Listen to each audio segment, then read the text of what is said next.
Well, hi there, folks, and welcome to another Workspace Wednesday right here on Lean Strategies International LLC, where you can find solutions that ignite your power.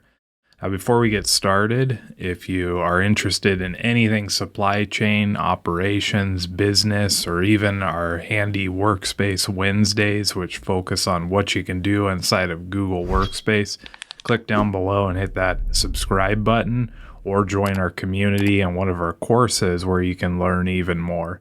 This week, we're going to be looking at a great function that can help you save time if you got to put stuff in chronological order or ABC order or any type of order, and that's the sort function. So let's jump right in.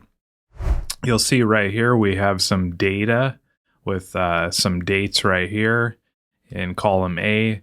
We have a customer name right here in column B and the amount that was paid in column C. And we want to sort these chronologically by date. So we need to figure out how to do that in column A here.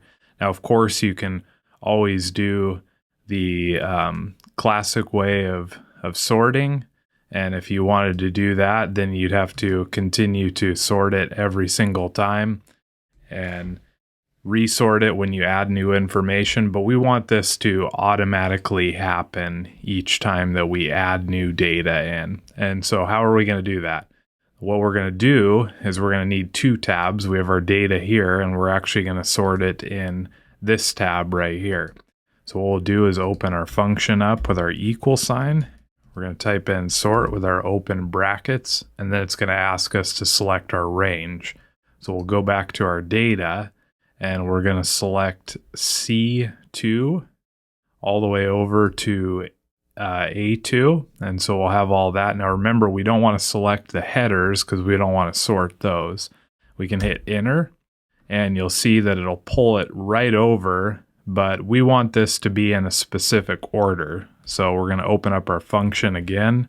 We're going to hit our comma, and we want to sort by column 1, which is our date.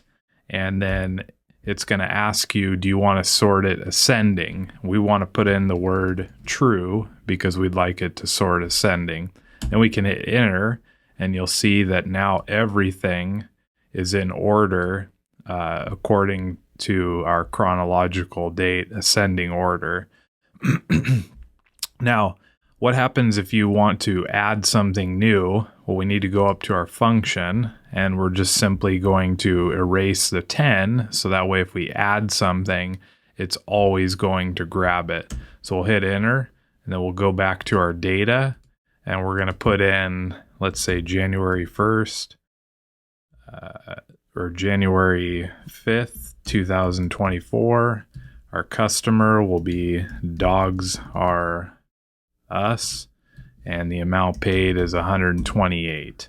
Now, if we go back over to our tab where it's sorting, you can see that it's added that new entry right in there in chronological order. So that's a sort function inside of Google Sheets. If you have any questions, feel free to comment down below, and we'll see you back here next week on Lean Strategies International LLC.